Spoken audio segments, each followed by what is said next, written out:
Yo, what's up mga idol? Isang matinding pahayag ang binitawan ng NBA legend na si Tracy McGrady laban kay Julius Randle. Ayon sa NBA legend na si Tracy McGrady, si Julius Randle dahil sa kanyang naging performance noong nakaraang playoffs. Ayon kay T-Mac, tila naaapektuhan si Randle ng mga trade rumors kaya hindi niya naipakita ang kanyang pinakamahusay na laro. Gayunpaman, iginiit ni McGrady na bilang isang professional naman na laro, dapat ay nananatiling nakataon sa laro anuman ang mga isyong kinakaharap.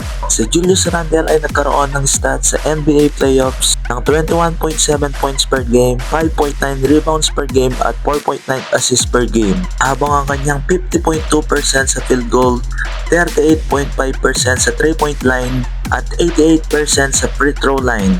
Isa siya sa mga pangunahing dahilan kung bakit umabot ng malayo ang Minnesota Timberwolves sa playoffs. Isa sa mga pinakamalaking batikos kay Julius Randle ay ang pagiging inconsistent tuwing playoffs.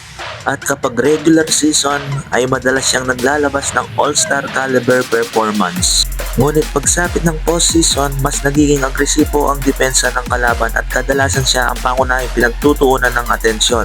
Dahil dito, mas nahihirapan siyang makahanap ng maayos na opensa at bumaba ang kanyang efficiency sa ilang game. May mga pagkakataon ding nagiging emosyonal si Randle sa loob ng laro, kaya naaapektuhan ang kanyang desisyon sa opensa at depensa. Bukod pa rito, ilang playoffs na rin ang naaapektuhan ng mga injury at issue sa kanyang kondisyon na naging dahilan upang hindi niya maipakita ang kanyang pinakamahusay na laro. Gayunpaman, ipinakita ni Randle sa pinakahuling playoffs na kaya niyang maging mahalagang bahagi ng isang contender team.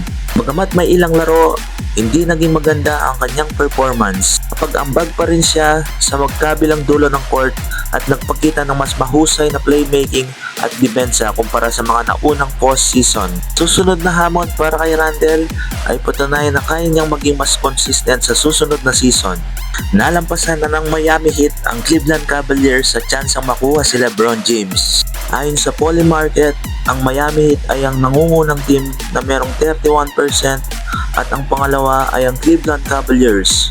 At ang panghuli ay ang Golden State Warriors. At maraming nagsasabing fans na pipirma si LeBron James sa Eastern Conference team. Dahil dito, mas lumalakas ang usap-usapan na maaaring bumalik si LeBron James sa South Beach, saan niya napalanunan ang dalawa sa kanyang 4 na NBA championship.